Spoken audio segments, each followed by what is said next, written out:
What are you holding on to that doesn't serve you? How can you practice the art of letting go? And how do you feel when you're clinging on to something versus letting go? Letting go is very counterintuitive. Life often works in very counterintuitive ways. This means that it works in the exact opposite way that our rational mind likes to frame it. The ego believes that it must cling on to things in order to get them and to survive. From a strictly rational point of view, yeah, this can make some sense. If we cling to what we want, we cling to the outcome, then there's a good chance that we'll get it. And if we let go of it, well, then it'll just run away. We won't get it. But in the actual experience of life, it doesn't really work that way. It works the exact opposite way. And I have some examples that I want to share with you so that you can understand this a little bit better. Imagine if someone is very attracted to you, but they are always needy and clingy. How does that make you feel? Does that attract you or does that repel you? Now imagine if that very same person lets go of outcomes. Imagine if they feel free to be who they naturally are. Imagine if they are open to the present experience, they're grounded in it, and they are in tune with it. Imagine if they are not attached to getting anything from you. What is more attractive to you? The first one or the second one? Most likely the second one. I have one more example. Imagine that you want to buy something, and imagine if the person selling it to you is absolutely desperate for the sale. Notice how you would feel this off of them. It would make the entire situation a little bit more uncomfortable and feel a little bit more forced. And would that make you want to buy the thing or to leave? Now imagine that very same scenario, except the person lets go, they're more detached, and they're actually able to care about you rather than being hyper-focused on getting the sale and just being attached to a specific outcome. Does that increase the odds of you buying? Which one seems more attractive to you? Of course, it's probably both examples where the person lets go. So I want to explain a little bit as to why letting go works to let things into your life that are really aligned with you. First of all, when you are holding on to something, that takes space in your life. To hold on to something requires energy, time, attention. Holding on requires that you give something to what you're holding on to. And if that thing is unhealthy or if it doesn't serve you, it's just occupying space and just like absorbing energy from you for no real reason other than to just drain you. So when you let go of things, now there's an empty space in your life, right? Whether it's a person, a habit, a mindset, whatever it is that you let go of, now there's an empty space in your life. Energy gets freed up because you're not giving it to that thing anymore, and you can now create something new, something that is more aligned with you. Letting go also allows you to be more authentic.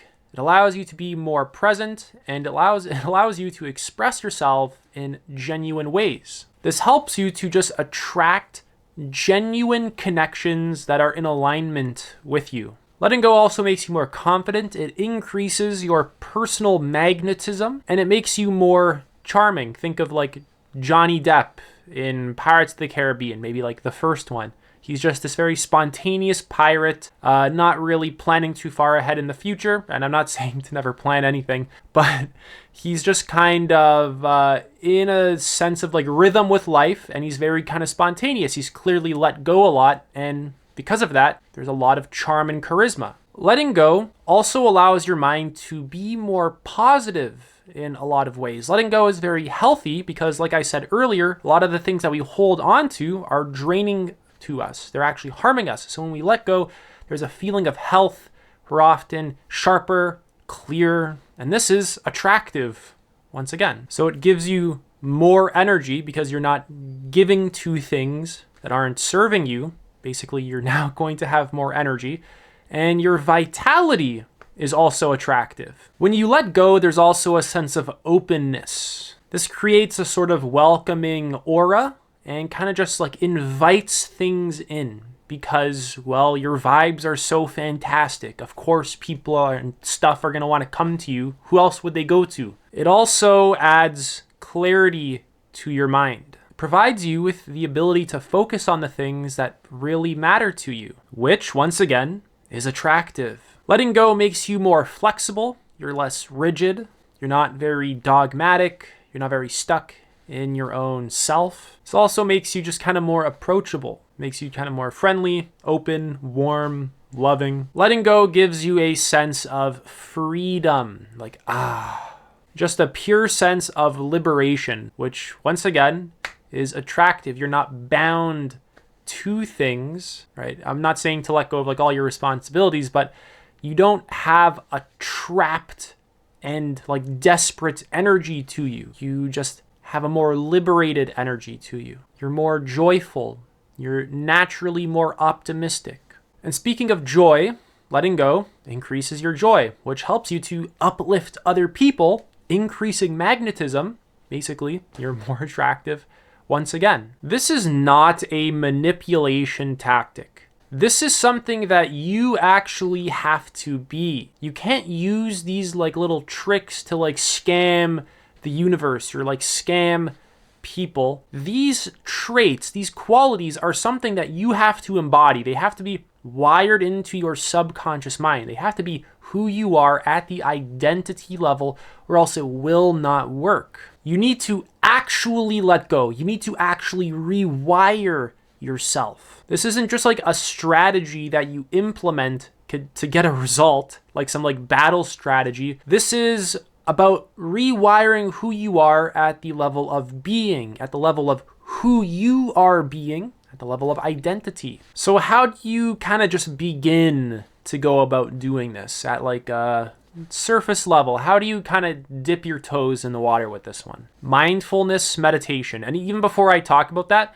everything I have on this list is about your health. Everything on this list is pulling you to be more present, healthy, which is going to be a more enlivening feeling. It's going to make you feel light. So like I said, meditation, daily meditation specifically, is incredibly important. You need that capacity to watch yourself, watch your patterns, watch yourself holding on to things, and just kind of let go. You got to actually notice how much you cling on to outcomes, people, getting specific results, and you have to just let go. You kind of have to retract your energy and just step back. Exercise is important. This boosts your mood. This is just healthy for you. Basically, investing attention into the things that are extremely healthy for you are going to increase your ability to function properly. It's going to increase your ability to feel well, to be present, and of course, let go. All these things kind of work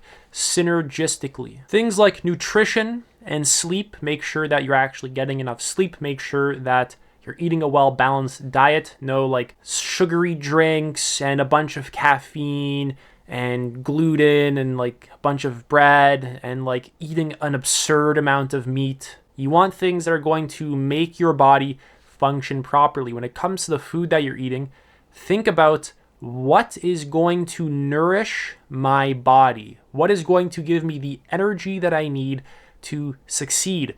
What is going to allow my consciousness to simply function properly and at its sort of optimal capacity, almost function at its sort of peak. Socializing is also really good. It's just helpful for connecting with people, feeling safe, sharing, improves your emotional health. Continuously learning, actually put new perspectives into your mind. Study hundreds of perspectives. You want to build a mind that is capable of juggling all sorts of information, juggling perspectives. It's not really attached to one idea. It can let go of ideas, look at another one. It's like you're building up this inner flexibility. Have some kind of creative work. Use your imagination. This is going to relieve you of stress, and it's just healthy for you once again. Establish a daily gratitude practice. Ideally in the morning is really good. Right before bed at night is also very good. Becoming more aware of your body is also really good, typically through mindfulness meditation. That's going to be one of the best, probably the best thing you can do, just being honest. You need some way to actually notice your emotions, notice your impulses, notice your reactions, notice your clinging. You have to notice all this stuff going on in your body as well, notice your attachments and just relax them instead of unconsciously and compulsively clinging and being fixed to outcomes and stuff like that. Spend time in nature. This is just going to help you to balance your mood. And the final one is to just practice letting go. Watch how much you cling to getting what you want, to outcomes, to people, to certain feelings, to your beliefs.